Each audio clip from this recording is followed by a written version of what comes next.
Sunderland at the Emirates, hoping to stretch their lead at the summit to 9 points. Let's hear from both managers ahead of the game, starting with Mikel Arteta. Well, they are obviously extremely competitive, really well coached. They have very good individuals, very clear identity of what they want to do, where they want to take the game, and they are very good at it. You could only see the result that they had against the top side. So we know what to expect, but we need to deliver that tomorrow. We have to show the best version of Sunderland with an underdog mindset. They are playing at a huge level. They are impressive in the Premier League, outstanding in the Champions League. They are probably one of the best teams in Europe at the minute. So tough challenge, exciting challenge. I would like to paint this picture, but we know that the level expected is really high. It certainly will be. Arsenal stretched their lead last weekend somehow after, dropping points to Manchester United. People wondered what would happen. They went to Leeds and managed 4 goals and a clean sheet, despite losing Bukayo Saka in the warm-up. Yeah, they've got a strength in depth. It doesn't matter who plays.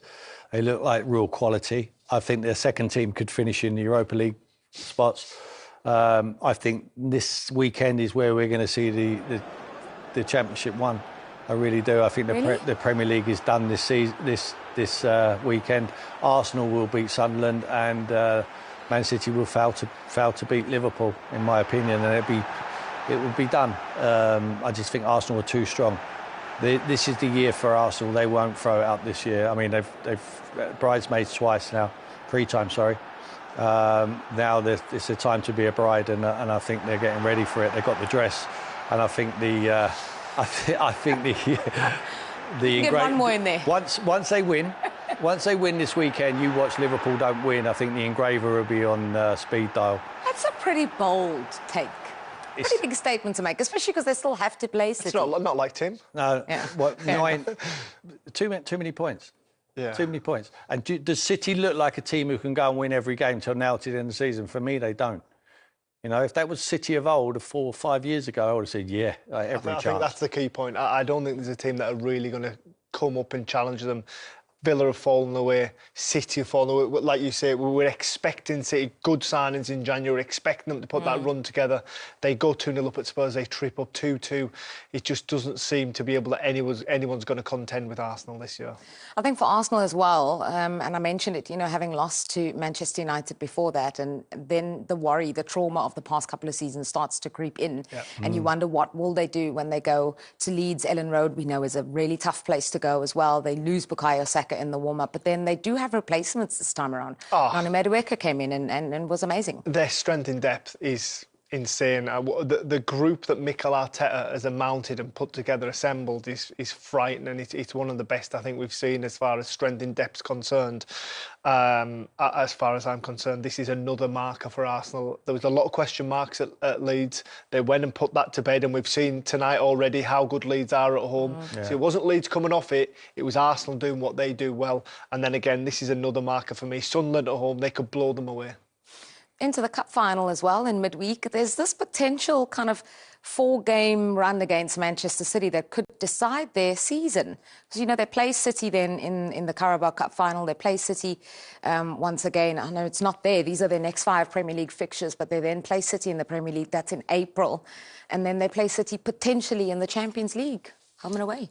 Yeah, well, I certainly believe in the Champions League. Whoever's going to win that needs to stay clear of any of the English teams because they would be the dominant force. I think Bayern Munich would argue Real Madrid, PSG. Other than that, I can't see a team outside the Premier League winning it. I think all the strength comes from the Premier League side. So, yeah, you don't want to draw. You want to go head-to-head. Man City won't want to play Arsenal, and Arsenal won't want to play Man City in any competition. But they have to do it. You have to beat the best to achieve in any walks of or any competition. And I think Arsenal will be quite dominant, but they won't win them all. Of course they won't. It's be impossible to win the 4. They're in all 4. The Carabao Cup's the first one, 22nd of March. It'll be a fantastic game. We know Man City can beat anyone on their day and got a top draw manager. And Mikel will want to win his first trophy after the FA Cup, which was many, many years ago now. Let's look at the top of the table, though, because it does put into perspective the challenge that Sunderland pose. You know, they're in 8th place right now. Arsenal 6 points clear. They've had opportunities in the last couple of weeks to stretch their lead. You know, think about against Liverpool, against Forest, and haven't managed to do that. It's not going to be straightforward. No, it's not at all. And Sunderland obviously undone them up at the Stadium of Light as well, so they'll come with a little bit of confidence. But you've also got to appreciate that you are going to the Emirates, and Arsenal are a very strong unit. What I will say about Arsenal is I don't think their performance has been very good. Other than at Ellen Road, they've stumbled. They haven't been that free-flowing team, and obviously there's been a lot made of not scoring goals from open play, and kind of relying on set pieces. So might be twisting the tail yet. Let's see. Yeah, that was their first Premier League victory. Don't forget, in 4 games. You know, and they'd struggled to score before that. Yeah, no Granit Xhaka is massive. It's like someone playing with their heart, about their heart. They're Sunderland, so he's very important for him. Obviously, going back to Arsenal as well will be emotional for him. I just can't see him losing that game. I really can't, because if they lose tomorrow, it's more than just a loss. It will start playing on their minds then, and the crowd will start believing that it's going to happen to them again. I just don't think they'll trip up. I really don't, Jules. I just think that they will go march on now, and Liverpool against Man City is such a tough game for City. Anfield, Liverpool picked up now, look better. I really believe that the season is done and dusted after this weekend. Well, bold take from Tim, and the reason why he's saying that is because Liverpool ahead of a huge clash at Anfield. Let's hear from both managers. First up is Arne Slot. Yeah, what I mainly remember is the game we played over there in the first half. We were completely outplayed for large parts, not for the complete 45 minutes, but for large parts. So it's another moment for us to see where we are in the development of this team. So that is that, of course, being said, we also know the importance of a result on Sunday. We have moments, real moments, but not enough consistency to be there. But still, we are there. So 14 games in the Premier League is an eternity, from my experience. It's a lot, and everything can happen. You know, in the other position, we are better than last season. Last season, we finished 23 in the Champions League. We are 8. Last season, first round Carabao Cup, we were in the final. The FA Cup was still there. And last season in the Premier League, we are miles away from Liverpool. So we'll see what happens until the end. Well, this has always been a big game, certainly of late. What do you make of what's coming up at Anfield? Do you agree with Tim, who before the break said this is where the league is decided? Well, I think obviously it's very important that City try and keep pace with Arsenal by getting this. They haven't travelled well to Anfield over recent years. And when you get it, obviously, the big news is City trying to keep up with Arsenal. But if you look at Liverpool, if Liverpool can get a win, they sneak into the top 4 if results go their way on Saturday. So this is a huge game for both clubs. It's going to be it's the game of the weekend, I think, first and foremost. But Pep Guardiola said there, 14 games left. They're in touch and distance. Their improvement has been vast on last season. Yeah. It's just that consistency that's missing. And when I get a look at his squad, I really like the profile of the players he's brought in. I like his January transfer business. I think for the value for money, I think for those 2 players is absolutely superb. It's just developing those relationships quick enough to amount a charge on the Premier League. Yeah, and defensively, you know, that's been a big worry for them, but that looks to be on the up. I think Ruben Diaz is potentially back. John Stones back in training as well. Yeah, Guy was obviously a fantastic signing. They could just go out and get him, you know, when Guardiola was struggling with injury, and Diaz it just automatically put a player in there who hadn't got to settle. You know, he knows the Premier League inside out. He's an England international and probably first name on the team sheet for England, well, behind Harry Kane second. So, look, they got a great squad. Of course they had. Semenyo's a fantastic signing for them. He's obviously adds to their goal threat, what they have as well. But they just need to stop conceding goals. Yeah. You know, I still think they're open. I still think their fullbacks need work. They're playing midfield players as fullbacks, and it's not a settled team. You know, I think the best teams are always normally settled, you know, and I don't think Man City are at all.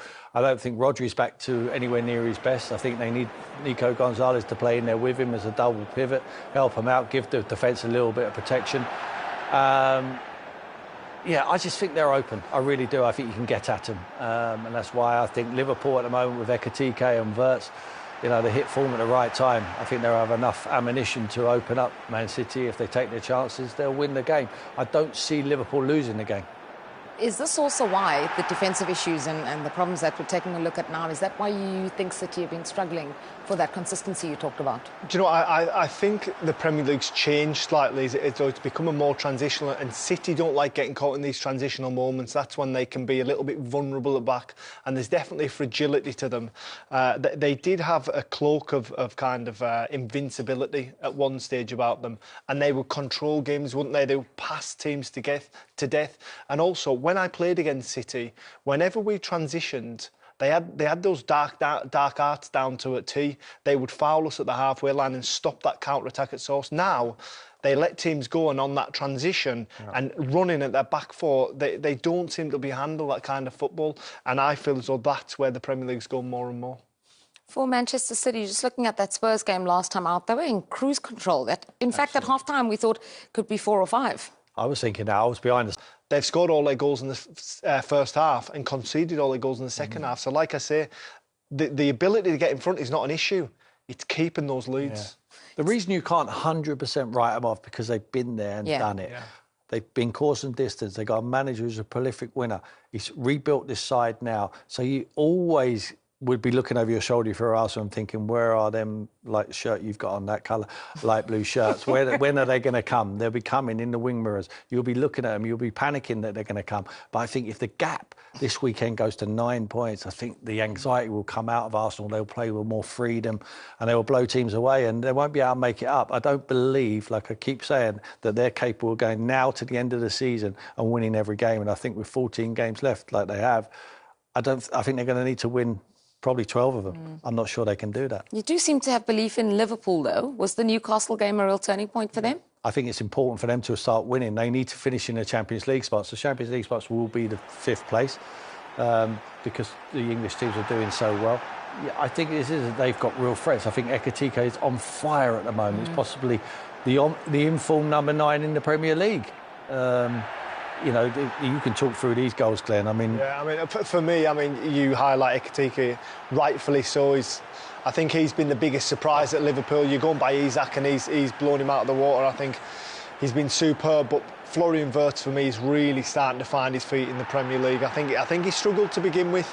Maybe the physicality of the league, quite diminutive, but he's definitely now looking like the signing that we all knew he could be.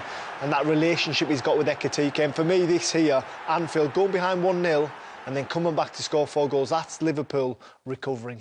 That was a big moment as well. Konate, you know, the death of his father, coming back, scoring that goal at the Kop end. I mean, it's just all... I think it's all just working out for Liverpool at the moment. I just think they're a real threat from now to the end of the season because they have to. It'd be a disaster if they fell out of the Champions League. Yeah. They're capable of winning the Champions League, by the way. I believe that with their top players back to fitness. By the way, we could have an unbelievable Premier League next year with Arsenal with the strength in depth, City, a new look City, and Liverpool back on form and kind of obviously. And Villa are a taste of it, and Tottenham. Oh, dear. Agree to disagree there, Tim. Gone one too far there, Tim. What have Liverpool had defensive problems of their own, though? We've seen that in the last little while. Yeah, we have, and I think they probably do need addressed long-term, but they seem to have found a reasonable